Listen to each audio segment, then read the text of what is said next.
Hello everyone, welcome back. I hope you have been enjoying learning English tenses through this video. Friends, in this video I would like to introduce present perfect tense Purna Vartaman Kal. Generally, as you know that present perfect tense is used for the actions that started in the past and continue in the present, or we can say that some actions that happened at some point in the past. Okay, we will discuss uses in Gujarati. વિદ્યાર્થી મિત્રો, થોડા સમય પહેલાં પૂર્ણ થયેલી ક્રિયા હોય અને એ દર્શાવવી હોય તો આપણે પૂર્ણ વર્તમાન કાળમાં દર્શાવી શકીએ છીએ. We have return sentences. અમે વાક્યો લખી લીધા છે, તો વાક્યો લખવાની ક્રિયા પૂરી થઈ ગઈ. એ જ રીતે ભૂતકાળમાં પૂર્ણ થયેલી ક્રિયાની અસર વર્તમાનમાં શરૂ હોય ત્યારે. દાખલા તરીકે તમે કોઈ બાઇક કે લેપટોપ ખરીદ્યું છે તો એમ કહી શકાય કે you have boat or you have purchased a new laptop.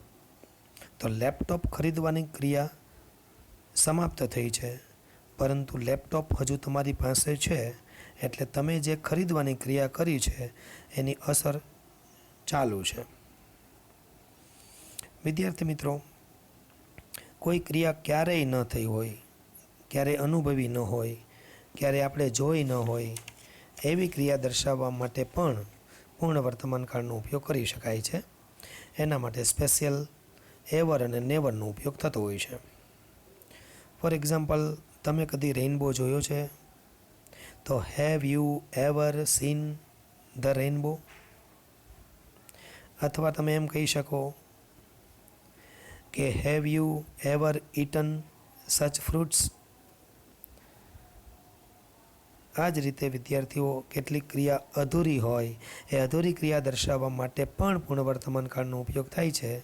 દાખલા તરીકે કોઈ વિદ્યાર્થી છે કે જેણે હોમવર્ક નથી કર્યું, તો આપણે એને એમ કહીએ કે હજુ સુધી કર્યું નથી, એટલે યટ વપરાય. બરાબર? તો આપણે એમ કહી શકીએ કે તે હજુ સુધી ઘરે પાછો ફર્યો નથી, તો he has not returned home yet.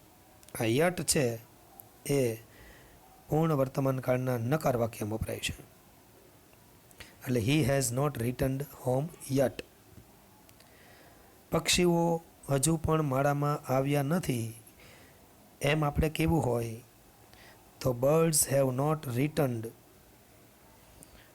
There nest yet, આમ કહી શકાય.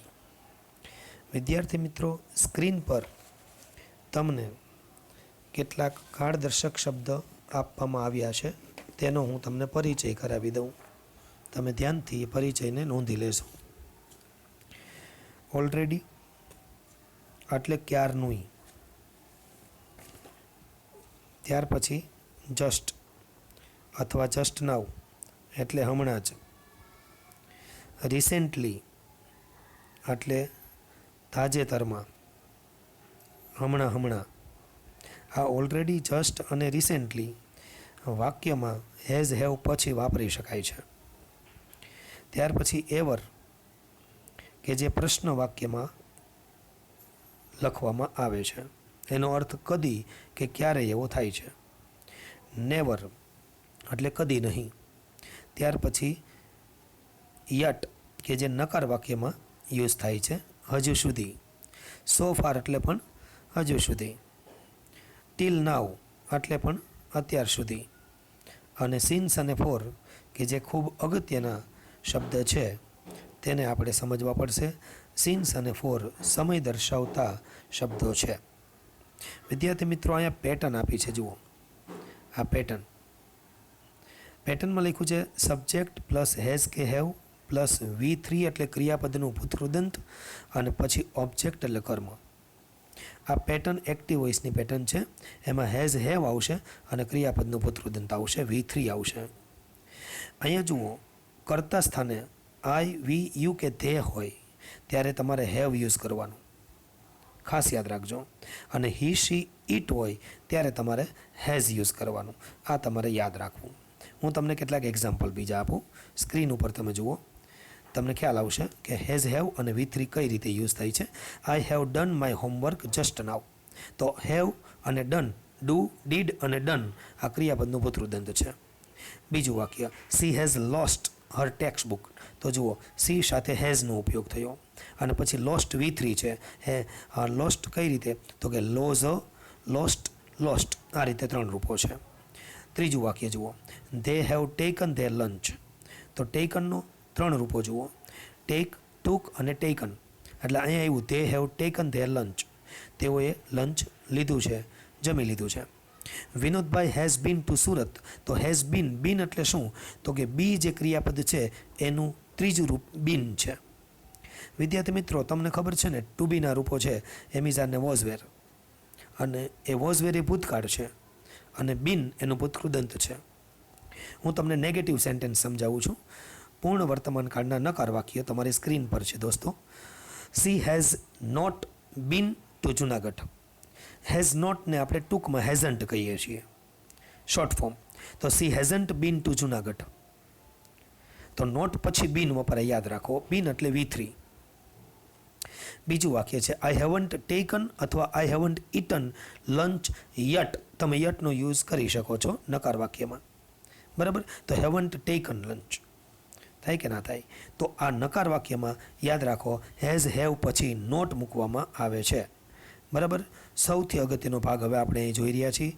ખાસ ધ્યાન રાખજો, સિન્સ અને ફોર કે જે બે અગત્યના શબ્દ છે. સિન્સ પોઈન્ટ ઓફ ટાઈમ બતાવે છે, સ્પેસિફિક ટાઈમ બતાવે છે. સ્પેસિફિક ટાઈમ કોને કહેવાય?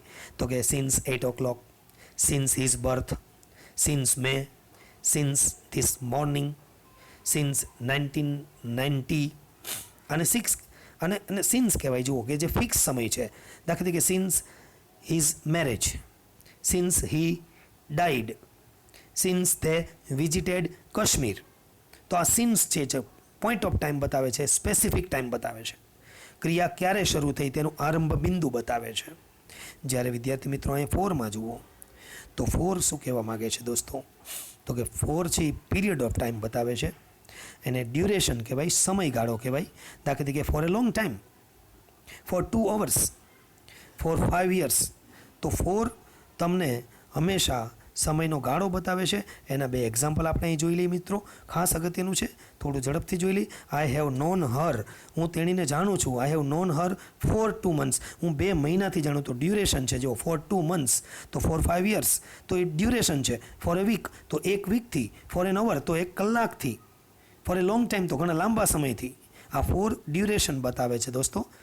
Second example, we have been in Surat since 1994. તો 1994થી. તો સિન્સ પોઈન્ટ ઓફ ટાઈમ બતાવે છે, એને સ્પેસિફિક ટાઈમ કહેવાય. સિન્સ મંડે તો સોમવારથી, સિન્સ જાન્યુઆરી તો જાન્યુઆરીથી, તો સિન્સ 5 o'clock તો 5 વાગ્યાથી, સિન્સ 8th April તો 8th એપ્રિલથી. આ રીતે સિન્સ અને ફોરનો ઉપયોગ આપણે બરાબર સમજી લીધો છે. હવે દોસ્તો પ્રશ્ન વાક્ય છે, એને એક્ઝામ્પલ આપણે જરાક જોઈ લઈએ કેવી રીતે બને છે. તો જુઓ, હેવ યુ એવર, એવર એટલે કદી અથવા ક્યારેય. Have you ever seen. તો જુઓ, હેઝ હેવ સાથે સીન V3 વપરાયું, સી, સો, સીન. ઓકે, તો have you ever seen a dancing cat. તમે કદી ડાન્સિંગ કેટ જોઈ છે ખરી? Second example, has Ram ever told a lie. તો ટોલ્ડ V3 છે, યાદ રાખજો, હંમેશા V3 વપરાય. Has Ram ever told a lie, શું રામ કદી જૂઠું બોલ્યા છે? Third example, have you ever met Sachin Tendulkar. તમે કદી સચિન તેંડુલકરને મળ્યા છો ખરો? તો મેટ એક ક્રિયાપદનું ભૂતૃદંત છે. દોસ્તો તમે છે ને હોમવર્કમાં V1, V2 અને V3 કરજો, એ ખૂબ અગત્યની વસ્તુ છે.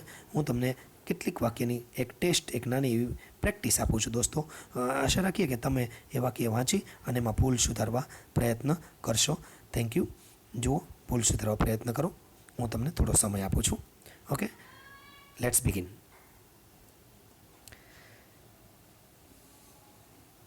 ચાર વાક્યો છે. પહેલું, has she ever play kho kho? તો ભૂલ તમને હવે દેખાતી હશે. એવર સાથે પૂર્ણ વર્તમાન કાળમાં ક્રિયાપદનું V3 વપરાય છે, જ્યારે અહીંયા પ્લે V1 છે, એટલે પ્લે ખોટું ગણાય. તો હેઝ શી બરાબર છે, એવર પણ બરાબર છે, પણ પ્લે ખોટું છે એટલે પ્લેઇડ કરો, ઈડી લગાડો એટલે V3 થશે. તો has she ever played kho-kho. બીજું વાક્ય, Lata have never cheated anyone. લતાએ કદી કોઈને છેતર્યા નથી. તો લતા હેવ આવે કે લતા હેઝ આવે? લતા એટલે શી, એક વચન, તો લતા હેઝ આવે.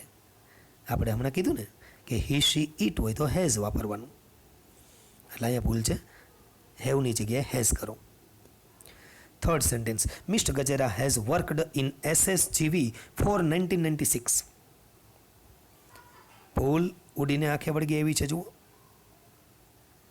Yes, mister Gajera has worked in SSGV for, તો ફોર તો સમયનો ગાળો બતાવે, તો તમારે એમ કહેવું પડે ફોર 25 years. અથવા તો તમારે એમ કહેવું પડે આ વાક્યમાં કે સિન્સ 1996, તો ફોરની જગ્યાએ સિન્સ મૂકો, તો સિન્સ 1996 તો સાચું આવશે. Dhruvi has leave her office since this morning.